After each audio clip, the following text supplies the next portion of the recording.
বন্ধুরা, বাড়িতে অতিথি আসলে মাত্র 10 টাকার এই গুঁড়ো দুধের প্যাকেট দিয়ে তৈরি ওই করে কপি নাও পেস্ট করে দুর্দান্ত রেখে দে। স্বাদের নরম তুলতুলে মুখে দিলেই মিশে যাবে এই সুন্দর একটি সফট স্পঞ্জ কেক।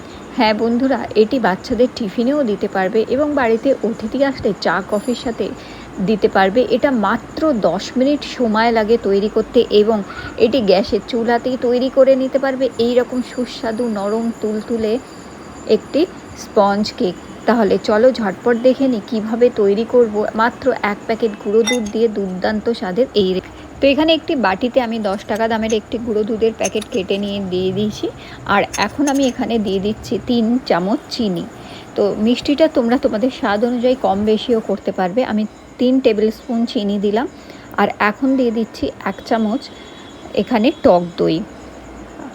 আর এরপরে আমি দিয়ে দেবো এখানে সাদা তেল 2 চামচ। টক দই যদি তোমাদের কাছে না থাকে বন্ধুরা, সেই ক্ষেত্রে তোমরা এখানে দুধ ব্যবহার করতে পারো। 1 থেকে 2 চামচ মতন দুধ দেবে আর 1/2 চামচ লেবুর রস দেবে এখানে, কিংবা ভিনিগার দিতে পারো 1/2 চামচ যদি টক দইটা না থাকে। আচ্ছা, এরপরে 2 চামচ তেল দেওয়ার পরে আমি এখানে দিয়ে দিচ্ছি ভ্যানিলা এসেন্স। ভ্যানিলা এসেন্সটা দিলে খেতে কিন্তু খুব স্বাদ হবে। তো এখন খুব সুন্দর একটা ফ্লেভার হবে কিংবা গন্ধও হবে।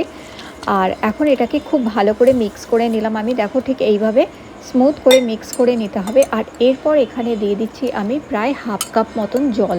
তো জলটাও আমি মেপে এখানে প্রায় 7-8 চামচ দিয়ে দিচ্ছি।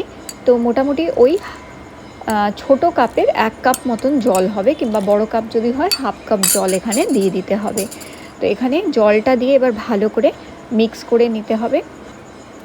জলটা দিয়ে এইভাবে মিক্স করে নেওয়ার পর এটা একটু রেখে দেবো। আর আজকের এই রেসিপিটা আমি তৈরি করছি 11 গ্র্যান্ড এই এগ বয়লারটায়।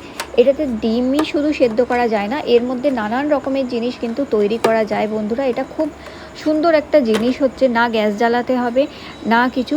আর এটা এত সুন্দর হয়, নিজে থেকেই অটোমেটিক হয়ে বন্ধও হয়ে যায় এটা। দেখো এখানে জলের লেভেল দেওয়া রয়েছে, তো সেই লেভেল অবধি আমি এখানে জল দিয়ে দিচ্ছি এটায়। আর জলটা ঢেলে দেওয়ার পর তারপর আমি বাকি জিনিসটা তৈরি করব। আমি তোমাদের দুর্দান্ত কিছু রেসিপি এটার মধ্যে শেয়ার করে দেবো। দেখো বন্ধুরা, সবার কাছে অনেক সময় গ্যাসের চুলা থাকে না, গ্যাস নাই থাকতে পারে, তখন শুধুমাত্র এই একটি জিনিসের মধ্যে তোমরা নানান রকমের খাবার তৈরি করতে পারবে। তো দেখো ওটা তো অন করে দিয়েছি, অন করিনি, শুধু জল দিয়ে রেখেছি। আর এখন আমি নিয়ে নিচ্ছি 2 চামচ কাস্টার্ড পাউডার। তোমাদের কাছে 2 চামচ কাস্টার্ড পাউডার যদি না থাকে, সেই ক্ষেত্রে তোমরা এখানে কর্নফ্লাওয়ার ইউজ করতে পারো 2 চামচ। এই কর্নফ্লাওয়ারটা দিলে খুব সফট আর নরম হবে কেকগুলো, আর মুখে গলে যায় একদম। আর যদি তোমাদের কাছে যেটা হচ্ছে কাস্টার্ড পাউডার না থাকে, কর্নফ্লাওয়ার দিয়ে দেবে 2 চামচ মতন।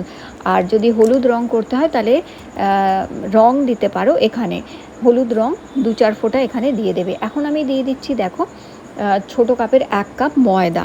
তো 2 চামচ আমি এখানে কাস্টার্ড পাউডার দিলাম, আর এখন ছোটো কাপ 1 কাপ আমি এখানে ময়দা দিচ্ছি। ময়দাটা দিয়ে এবার ভালো করে এটাকে আস্তে আস্তে এইভাবে মিক্স করে নিতে হবে। তো দেখো এটা এইরকমভাবে একটা সুন্দর স্মুথ ব্যাটার আমাদের তৈরি করে ফেলতে হবে। তো মোটামুটি এটা দেখো এখন রেডি হয়ে গেছে। চলো এখন এটাকে আমরা ঢেলে নেবো। তো ঠিক এইরকম পোরিং কনসিস্টেন্সি হবে এটার মধ্যে। আর এখন এই যে এগ বয়লারের যে এই পোচিং ট্রেটা আছে, এটার মধ্যে ডিম পোচ করা যায়, সেই ট্রেটার মধ্যে অল্প একটুখানি আমি এখন তেল দিয়ে দিচ্ছি। তেল দিয়ে এটাকে তেলটা বুলিয়ে নেবো, তাতে কী হবে এই কেকগুলো খুব সুন্দরভাবে বেরিয়ে আসবে। তো অল্প করে একটু সাদা তেল আমি প্রত্যেকটা এই বক্সের মধ্যে মাখিয়ে নিচ্ছি এইভাবে।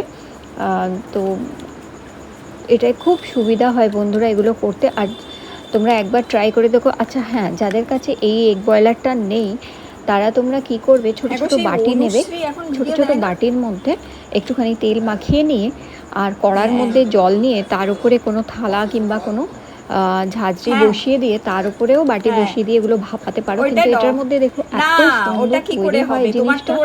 চলো আমি তোমাদের দেখাচ্ছি। তো দেখো এর মধ্যে ভালো করে অয়েল এইভাবে ব্রাশ করে নিয়েছি আমি।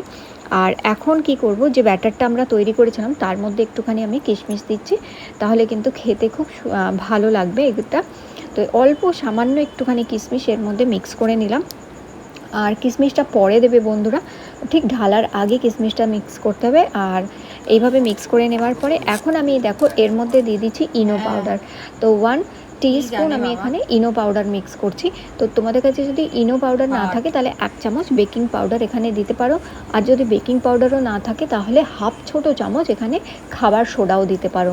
আর ইনো পাউডারটা দিলে খুব সুন্দর ফ্লাফি অ্যান্ড সফট কিন্তু তৈরি হয়। শুধু তাই না, ইনো পাউডারটা দিলে এর টেস্টও কিন্তু ভীষণ ভালো হয়, যেহেতু ইনো মধ্যে একটা খুব সুন্দর ফ্লেভার থাকে, তো যার জন্য এর টেস্টও অনেক বেশি ভালো হয়। তো খুব ভালো করে দেখো মিক্স করে নিয়েছি। আর এখন প্রত্যেকটা বক্সে আমি আর্ধেক আর্ধেক করে ভরবো, হাফ ভরবো, কারণ এগুলো ফুলে উঠবে। তো ফুলে উঠবে যখন, তখন কিন্তু যেটা হচ্ছে বাইরে বেরিয়ে আসার ভয় থাকে, সেই কারণে কি করতে হবে, এটাকে আর্ধেক আর্ধেক ভরতে হবে। তো দেখো এখানে আমি হাফ হাফ করে ভরে নিচ্ছি, এগুলো প্রত্যেকটা ভরে নেবো। আর বেশি সময়ও লাগে না, মাত্র 7-8 মিনিটের মধ্যেই কিন্তু কেকগুলো তৈরি হয়ে যায়, মাত্র 7-8 মিনিট লাগে এটা। তো আমি কিছুটা ব্যাটার রেখে দিলাম, নেক্সট ব্যাচে করে নেবো, ফার্স্ট ব্যাচে এটা করে নেবো। তো দেখো একটুখানি এরমভাবে ট্যাপ করে নেবে, তাহলে ভালো মতন বসে যাবে। আর ওপর থেকে একটুখানি এই যে চেরি কুচি আমি দিয়ে দিচ্ছি, তাহলে দেখতে এটা খুব সুন্দর লাগবে। তোমরা টুটি ফুটি, চেরি কুচি অথবা উপর থেকে একটুখানি কিশমিশও সাজিয়ে দিতে পারো। তো যেটাই আছে তোমাদের কাছে সেটাই তোমরা এখানে দিয়ে সাজিয়ে নিতে পারো। তো চলো এখন এটা তো হয়ে গেছে, এই ফার্স্ট ব্যাচটা আমি বসিয়ে দেবো আগে। আর মাত্র 7-8 মিনিটে, মানে তোমরা চাইলে যেটা হচ্ছে মানে হঠাৎ করে যদি বাড়িতে গেস্ট এসে যায় তখনও তোমরা এটা ঝট করে তৈরি করে দিয়ে দিতে পারবে। তো দেখো এটা আমি এখানে বসিয়ে দিলাম, আর ওপর থেকে একটু অ্যালুমিনিয়াম ফয়েল দিয়ে দেবো। আর যারা তোমরা কড়ার মধ্যে রান্না করবে, কড়ার মধ্যে এটাকে ভাপাবে, তারা উপরে কোনো কিছু দিয়ে একটু ঢাকা দিয়ে দেবে, যাতে ভাপের জলটা এর মধ্যে না পড়ে। তো সেইভাবে তোমাদের ঢেকে দিতে হবে। আমি অ্যালুমিনিয়াম ফয়েলটা দিয়ে ঢেকে দিলাম, আর একটুখানি কাঁটা দিয়ে এটাকে আমি একটুখানি ফুটো করে দেবো, যাতে বাষ্পটা ভালো মতন বেরিয়ে যায়। তো ব্যাস, বেশি ফুটো করলে হবে না, অল্প একটুখানি ফুটো করে দিতে হবে, যাতে এক্সট্রা বাষ্পটা বেরিয়ে যাবে, এখান থেকে স্টিমটা বেরিয়ে যাবে। আর এবার এটাকে আমি দেখো ঢেকে দিচ্ছি, আর জাস্ট এটাকে অন করে দিতে হবে। এটা অটোমেটিক হচ্ছে, ঠিক 7 থেকে 8 মিনিটের মধ্যে নিজে থেকেই এটা কিন্তু বন্ধ হয়ে যাবে। এ না যে তোমাদের দাঁড়াতে হবে, বারবার দেখতে হবে, চেক করতে হবে, কিচ্ছু করতে হবে না, জাস্ট এটা অন করে দেবে। 7-8 মিনিটের মধ্যে কিন্তু রেডি হয়ে গেছে। দেখো এটা রেডি হয়ে গেছে। আর আমি এটা কিছুক্ষণ রেখে দিয়েছিলাম, কারণ দেখো আমি হাত দিয়ে ধরছি, ঠান্ডা না হলে তো আমি ধরতেও পারবো না। তো একটু ঠান্ডা হয়ে গেছে, চলো এখন এটাকে আমি সাবধানে বার করছি। যখন এটা তুলে বার করবে, ওপরে কিন্তু জল থাকবে, সেটা দেখো জলটা যেন না পড়ে সেইভাবে। এই দেখো কত সুন্দর সফট অ্যান্ড ফ্লাফি কিন্তু এই কেকগুলো তৈরি হয়েছে। অসাধারণ খেতে হয় বন্ধুরা, বাচ্চা থেকে বড় সবার ভাল লাগবে। সকাল বিকেলে চা কফির সাথে খেতে পারো, বাচ্চাদের টিফিনে দিতে পারো, বাড়িতে অতিথি আসলেও ঝট করে 7-8 মিনিটে তৈরি করে নিতে পারো এই এগ বয়লারের মধ্যে। আগামী দিনে তোমাদের এগ বয়লারের মধ্যে দারুণ দারুণ জিনিস কিছু তোমাদের শেয়ার করব, তোমরা বানিয়ে দেখো সেগুলো। আর খুব সবথেকে যেটা মেন জিনিস হচ্ছে, খুব অল্প সময়ের মধ্যে তৈরি করা যায়। দেখো কত জালিদার হয়েছে আর কত সুন্দর হয়েছে, একদম নরম তুলতুলে, মুখে দিলেই মিশে যায়। আর অসাধারণ খেতে লাগে কিন্তু এই কেকগুলি।